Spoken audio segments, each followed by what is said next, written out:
ओम शांति। 1 अक्टूबर की बाबा की मुरली।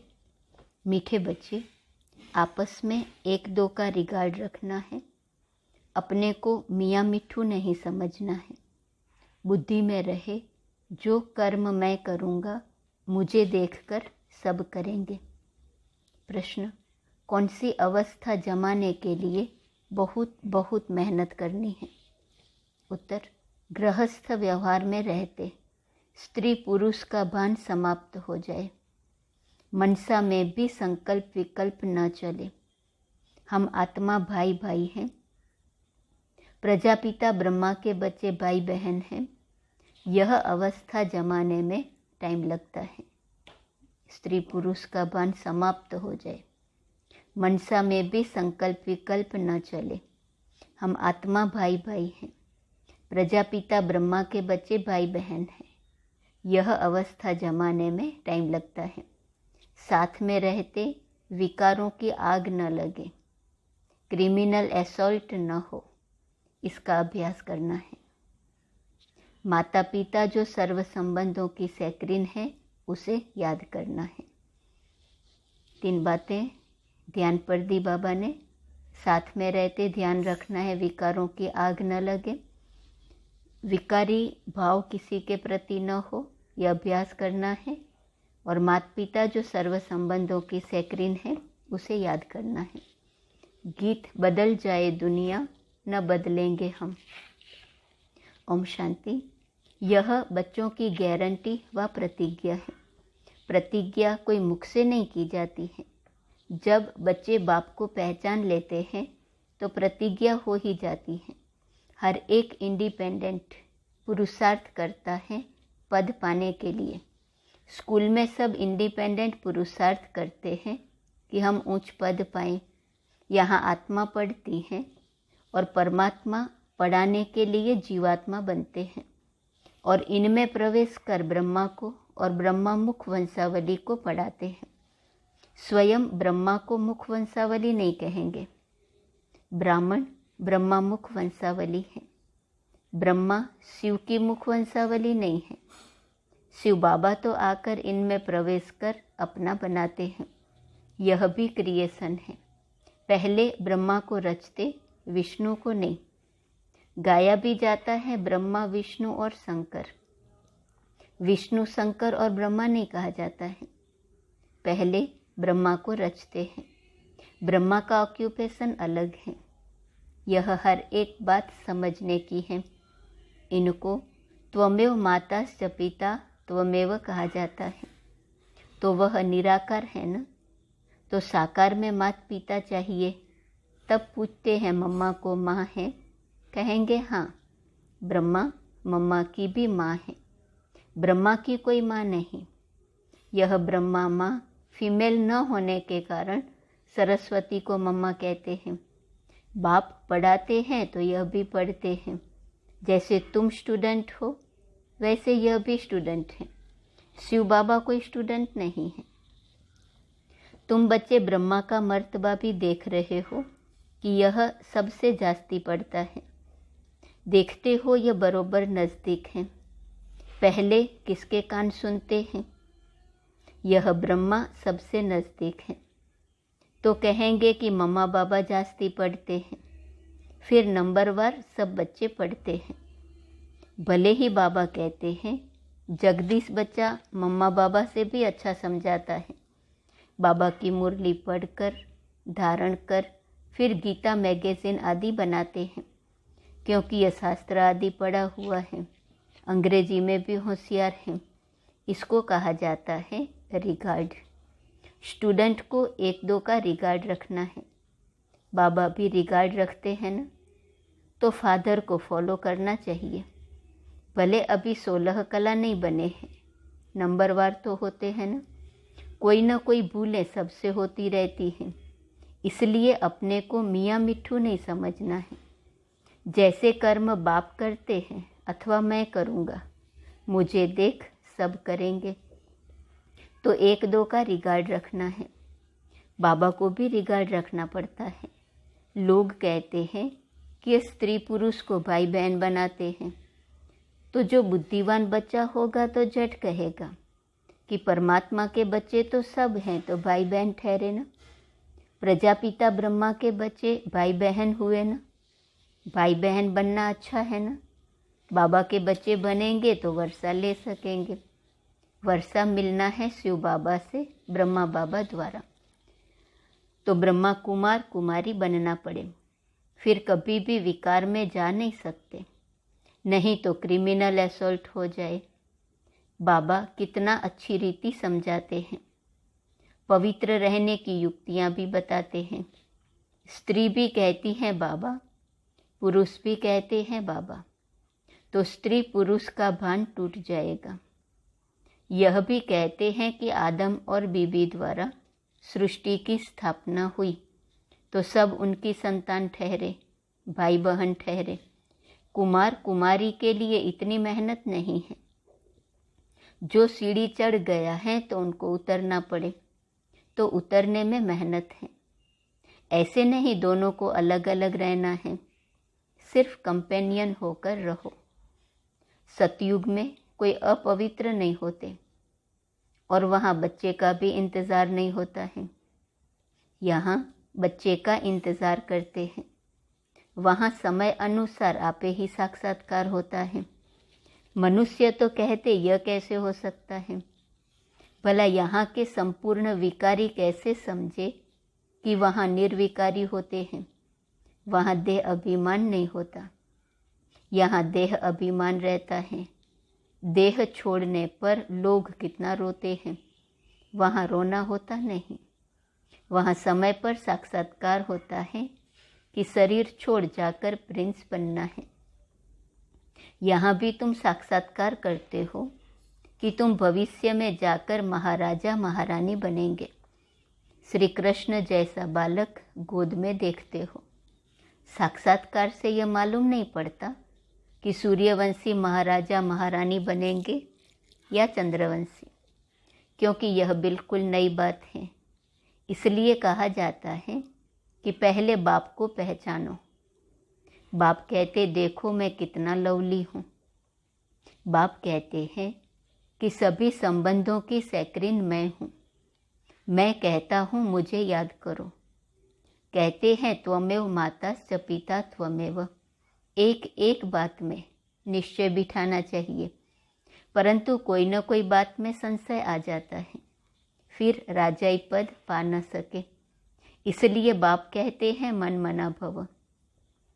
बाप को याद करो तो तुम आशिक ठहरे। यह है रूहानी आशिक मासूक।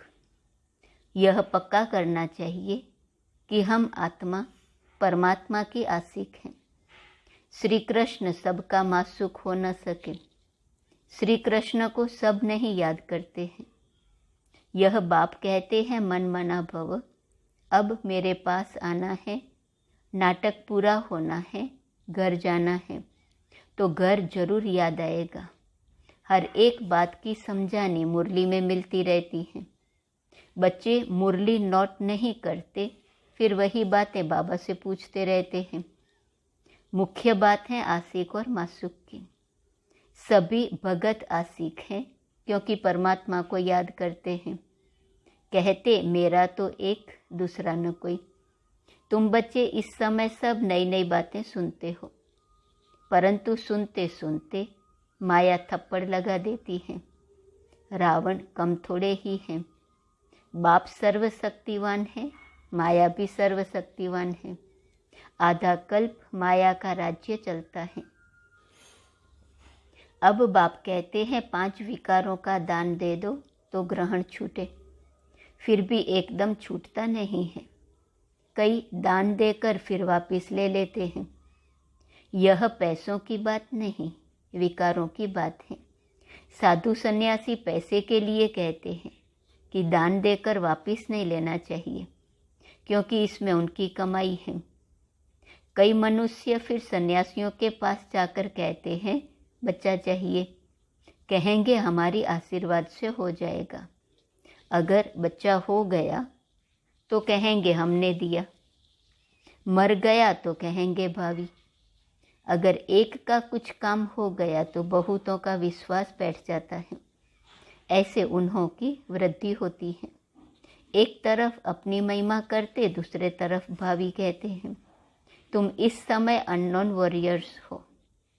वह जो अननोन वॉरियर्स होते हैं उनका यादगार बनाते हैं और बड़े बड़े जाते हैं, कहते हैं सोल्जर्स पर फूल चढ़ाओ। अरे जिसका पता ही नहीं उनका यादगार कैसे बनेगा।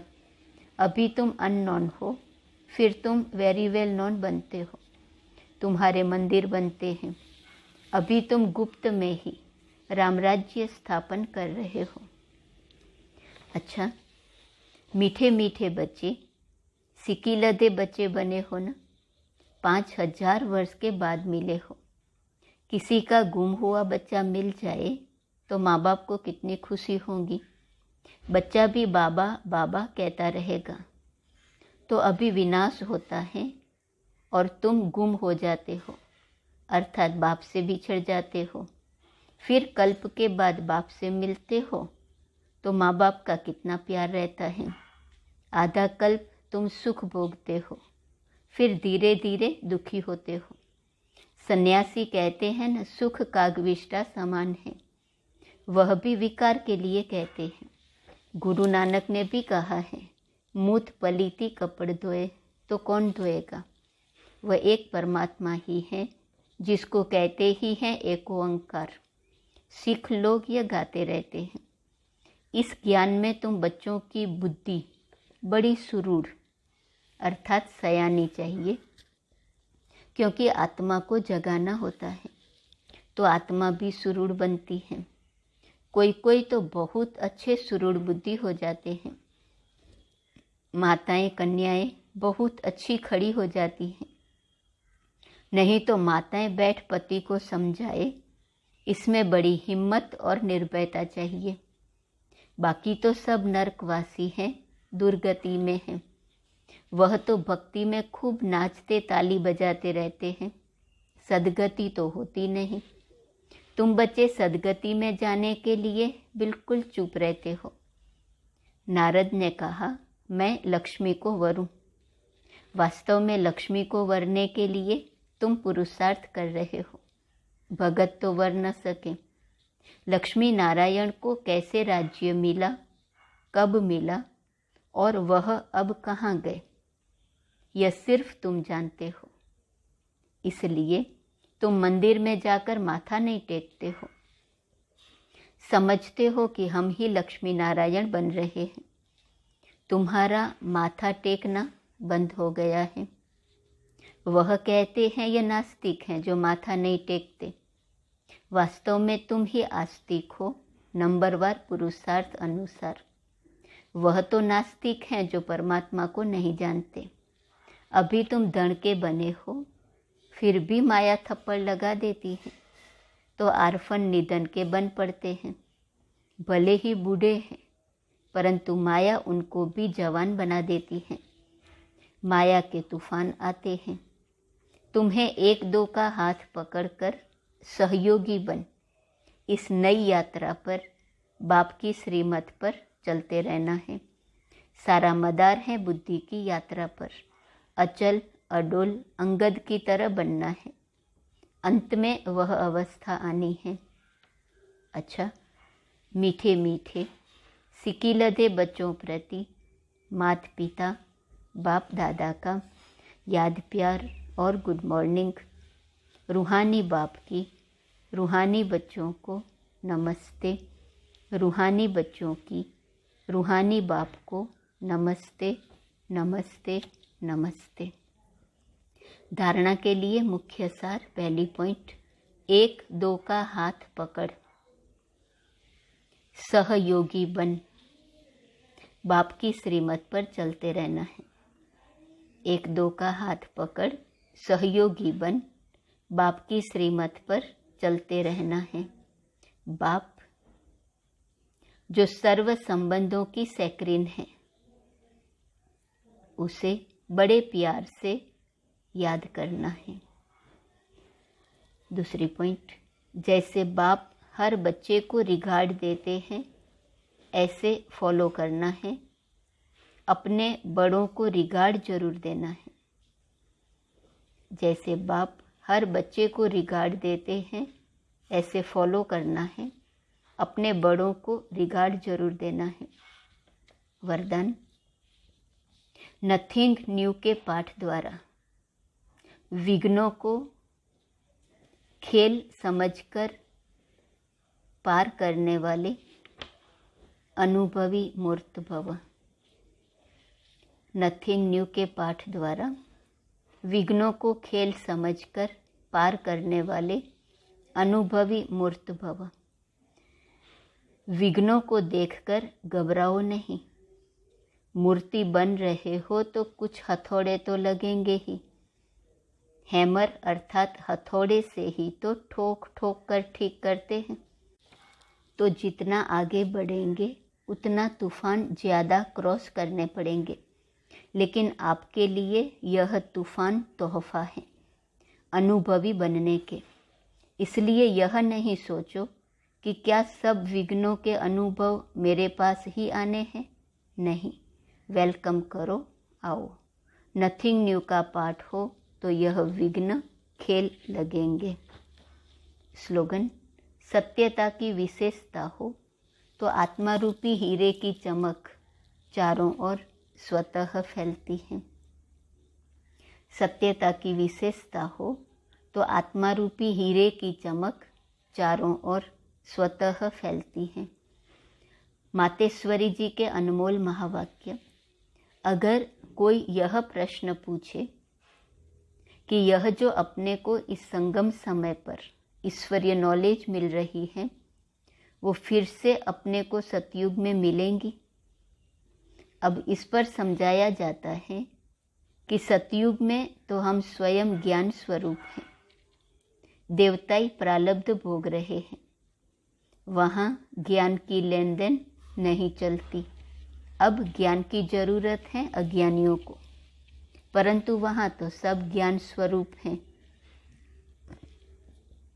वहाँ कोई अज्ञानी रहता ही नहीं है जो ज्ञान देने की जरूरत रहे। अब तो इसी समय अपने सारे विराट ड्रामा के आदि मध्य अंत को जानते हैं। आदि में हम कौन थे, कहाँ से आए, और मध्य में कर्म बंधन में फंसे, फिर कैसे गिरे। अंत में हमको कर्म बंधन से अतीत हो कर्मातीत देवता बनना है। जो पुरुषार्थ अब चल रहा है, जिससे हम भविष्य प्रालब्ध सतयुगी देवताएं बनते हैं। अगर वहाँ हमको यह मालूम होता कि हम देवताएं गिरेंगे, तो यह ख्याल आने से खुशी गायब हो जाती। तो वहाँ गिरने की नॉलेज नहीं है, यह ख्यालात वहाँ नहीं रहते। हमको इस नॉलेज द्वारा अब मालूम पड़ा है कि हमको चढ़ना है और सुख की जीवन बनानी है। फिर आधा कल्प के बाद अपनी प्रालब्ध भोग, फिर अपने आप को विस्मृत कर माया के वश होकर गिर जाते हैं। यह चढ़ना और गिरना अनादि बना बनाया खेल है। यह सारी नॉलेज अभी बुद्धि में है। यह नॉलेज सतयुग में नहीं रहती। दूसरी पॉइंट है, कई मनुष्य ऐसे समझते हैं कि हम जो भी कुछ कर्म करते हैं, चाहे अच्छे चाहे बुरे कर्म करते हैं, उनका फल अवश्य मिलता है। जैसे कोई दान पुण्य करते हैं, यज्ञ हवन करते हैं, पाठ पूजा करते हैं, वो समझते हैं कि हमने ईश्वर के अर्थ जो भी दान किया वो परमात्मा के दरबार में दाखिल हो जाता है। जब हम मरेंगे तो वो फल अवश्य मिलेगा और हमारी मुक्ति हो जाएगी। परंतु यह तो हम जान चुके हैं कि इस करने से कोई सदा काल के लिए फायदा नहीं होता। यह तो जैसे जैसे कर्म करेंगे उससे अल्पकाल क्षण भंगुर सुख की प्राप्ति अवश्य होती है। मगर जब तक ये प्रैक्टिकल जीवन सदा सुखी नहीं बनी है, तब तक उसका रिटर्न नहीं मिल सकता। भल हम किससे भी पूछेंगे, यह जो भी तुम करते आए हो, यह करने से तुम्हें पूरा लाभ मिला है, तो यह सुनने से वो लाजवाब हो जाते हैं। अब परमात्मा के पास दाखिल हुआ या नहीं हुआ वो हमें क्या मालूम। जब तक अपनी प्रैक्टिकल जीवन में कर्म श्रेष्ठ नहीं बने हैं, तब तक कितनी भी मेहनत करेंगे तो भी मुक्ति जीवन मुक्ति प्राप्त नहीं करेंगे। अच्छा, दान पुण्य किया, लेकिन उस करने से कोई विकर्म भस्म तो नहीं हुए, फिर मुक्ति जीवन मुक्ति कैसे प्राप्त होंगी। भले इतने संत महात्माएं हैं, जब तक उन्हों को कर्मों की नॉलेज नहीं है, तब तक वो कर्म अकर्म नहीं हो सकते, न वह मुक्ति जीवन मुक्ति को प्राप्त करेंगे। उन्हों को भी यह मालूम नहीं है कि सत धर्म क्या है और सत कर्म क्या है। सिर्फ मुख से राम राम कहना, इससे कोई मुक्ति नहीं होगी। बाकी ऐसे समझ बैठना कि मरने के बाद हमारी मुक्ति होगी, ऐसे को भी बेसमझ कहा जाएगा। उन्हों को यह पता ही नहीं कि मरने के बाद क्या फ़ायदा मिलेगा, कुछ भी नहीं। बाकी तो मनुष्य अपने जीवन में चाहे बुरे कर्म करे चाहे अच्छा कर्म करे, वो भी इस ही जीवन में भोगना है। अब ये सारी नॉलेज हमें परमात्मा टीचर द्वारा मिल रही है कि कैसे शुद्ध कर्म करके अपनी प्रैक्टिकल जीवन बनानी है। अच्छा, आज का स्वमान है, मैं सर्वश्रेष्ठ आत्मा हूँ। ओम शांति।